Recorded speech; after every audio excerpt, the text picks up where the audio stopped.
Somewhere in America right now, someone just checked their bank balance 3 days before payday and felt that familiar drop in their stomach. Not because they're irresponsible, not because they don't have a good job. Many of them do. They have degrees, benefits, even decent salaries. And yet, the math never quite works out. Recent surveys put the number at well over half of American adults living paycheck to paycheck, some by choice, most by necessity. That includes people earning over $100,000 a year. So the question isn't really why can't people manage their money? The real question is stranger and more uncomfortable. Why does earning more no longer feel like getting ahead? Let's start with what paycheck to paycheck actually means. It doesn't just mean broke. It means having little to no financial cushion so that a single unexpected expense, a car repair, a medical bill, a rent increase, can undo months of careful budgeting in one afternoon. And this isn't a fringe experience anymore. It spans income brackets. It touches renters and homeowners. It shows up in households with two incomes, sometimes three jobs between them. The old assumption that a stable job plus responsible spending equals financial security has quietly stopped being true for a huge portion of the country. Something changed, and it wasn't just people getting worse with money. For decades, wages grew roughly in step with productivity and cost of living. Then that relationship broke. Housing costs in many cities have outpaced income growth by staggering margins. Healthcare premiums climb every year, often faster than raises. Childcare in some states now costs more annually than public college tuition. Meanwhile, take-home pay after taxes, after benefits deductions, often grows at a fraction of that pace. So even someone getting a good 3% raise every year can be quietly losing ground, because the cost of simply existing is rising faster than the reward for working. This is the first and most structural reason. The finish line has been moving faster than the runner. Here's where it gets psychological. Credit cards, buy now, pay later apps, and auto loans don't just let people spend beyond their paycheck, they change how income feels. A $500 purchase split into 4 easy payments doesn't register in the brain the same way as $500 leaving a bank account at once. Over time, minimum payments become a fixed cost, just like rent. And once debt servicing eats into a chunk of every paycheck before it even arrives, the paycheck stops being disposable income. It becomes a pass-through account for last month's decisions. People aren't just spending their income. They're spending their future income on repeat without realizing the loop has closed around them. There's a quieter force at work too. As income rises, spending tends to rise right alongside it, a phenomenon economists call lifestyle inflation. A raise becomes a nicer apartment. A bonus becomes a better car. None of these choices look irrational in isolation, but stacked together, they mean the gap between income and expenses never actually widens. Social media accelerates this. Constant exposure to other people's vacations, renovations, and purchases resets what feels normal, even when it isn't sustainable for the viewer's own finances. The comparison isn't conscious, but it's constant, and it quietly recruits people into spending patterns that match a life they can't actually afford yet. Financial advice has traditionally centered on budgeting, track your spending, cut the extras, save what's left. But for a growing number of households, there is no what's left. When rent, food, transportation, and minimum debt payments already consume nearly the entire paycheck, budgeting tweaks can't fix a structural shortfall. This is the uncomfortable gap between financial advice built for a different economic era and the actual math many people are living with today. Cutting a streaming subscription doesn't solve a rent burden that eats 50% of income. The tools people were handed don't match the size of the problem they're facing. There's a final piece rarely said out loud. Parts of the modern economy are optimized to keep money moving, not to help individuals accumulate it. Subscription models, algorithmic pricing, and easy credit are all designed intentionally to smooth spending and reduce friction. Reduced friction is good for growth. It's not automatically good for your bank account. None of this means people are powerless. It means the playing field is tilted in a specific, identifiable direction, And understanding that tilt is the first real step toward correcting for it individually, even if the system itself doesn't change.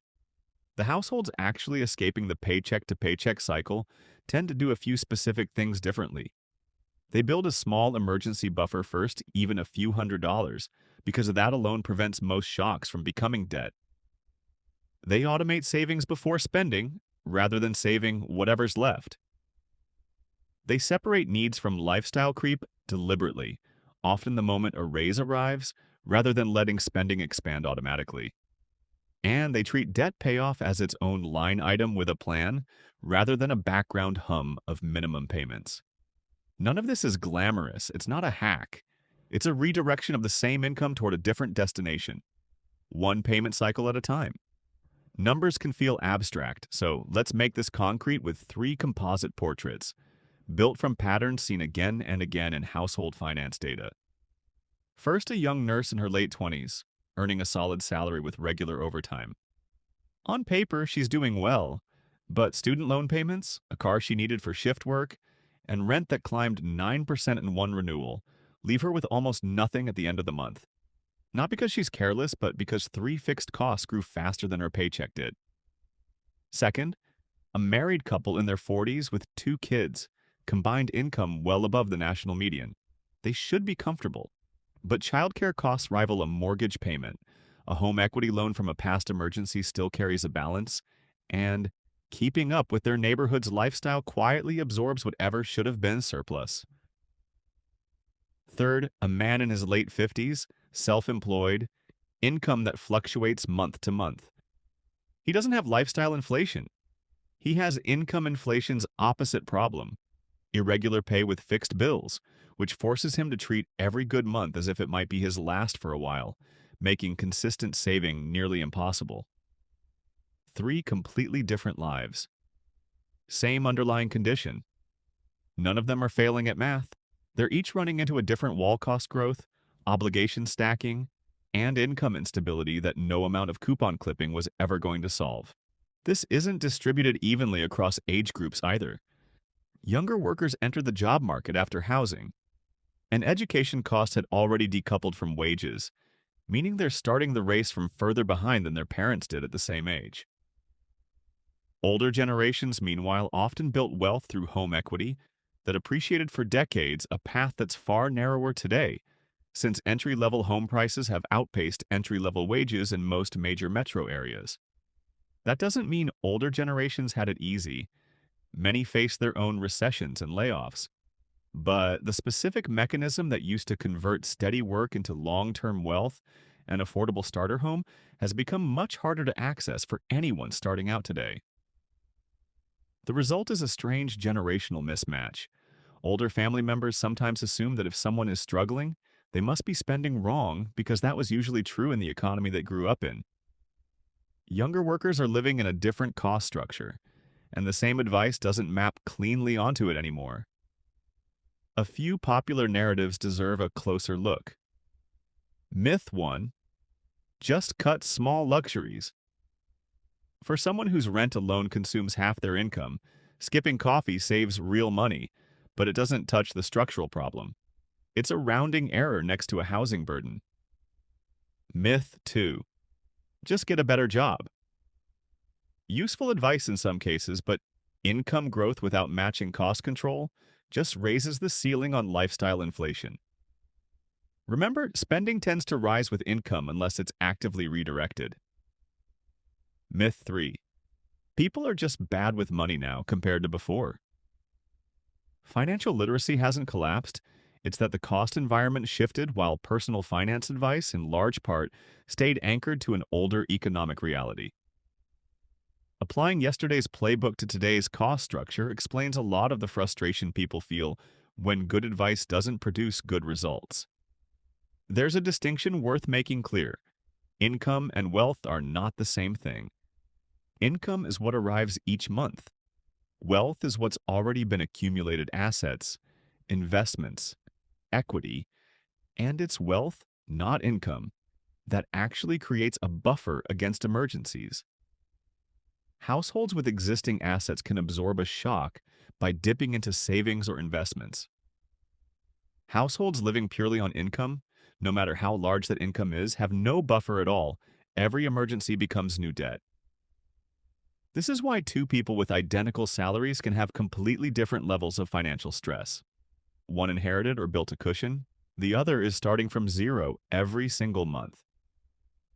The paycheck to paycheck experience is, in large part, a wealth gap wearing an income gap's clothing. So, what actually moves the needle? Start narrow, not broad. Step 1. Build a starter buffer of $500 to $1,000, kept completely separate from spending money before optimizing anything else. This single step prevents most small emergencies from becoming new debt. Step 2. List every debt by interest rate, not balance, and direct extra payments at the highest rate debt first, since that's what's actively working against you the fastest. Step 3. The moment income rises or raise a bonus, a side income redirect a fixed percentage of the increase to savings before lifestyle expenses can claim it. This single habit is what separates people who escape lifestyle inflation from people who don't. Step 4. Separate true fixed costs from flexible ones honestly, and treat flexible spending as the only real lever available for cuts. Trying to shrink rent or minimum debt payments through willpower alone doesn't work. Step 5. Automate the buffer contribution and debt payment so they happen before spending decisions are even made, removing the daily willpower requirement entirely. None of these steps are exotic. Their power comes from order and consistency, not complexity. The shift isn't just financial, it's psychological. A household with even a small buffer makes different decisions under stress. A car repair becomes an inconvenience instead of a crisis. A slow month at work becomes survivable instead of catastrophic. That change in decision-making quality compounds over time, often more than the dollar amount of the buffer itself would suggest. People who escape the paycheck-to-paycheck cycle rarely describe it as one dramatic turnaround. They describe it as a series of unremarkable months, where the redirected money simply kept accumulating until, one day, the emergency that used to mean crisis just meant a smaller number in a savings account. Living paycheck to paycheck isn't a character flaw. It's the predictable outcome of rising costs, easy debt, quiet comparison, and a system built for spending, not saving. But predictable also means understandable, and what can be understood can be worked around, one deliberate redirection at a time. If this broke down something you've felt but never had words for, subscribe to Wealth Clarity. Every week we take apart one more piece of the money system nobody explains so you can finally see the whole board.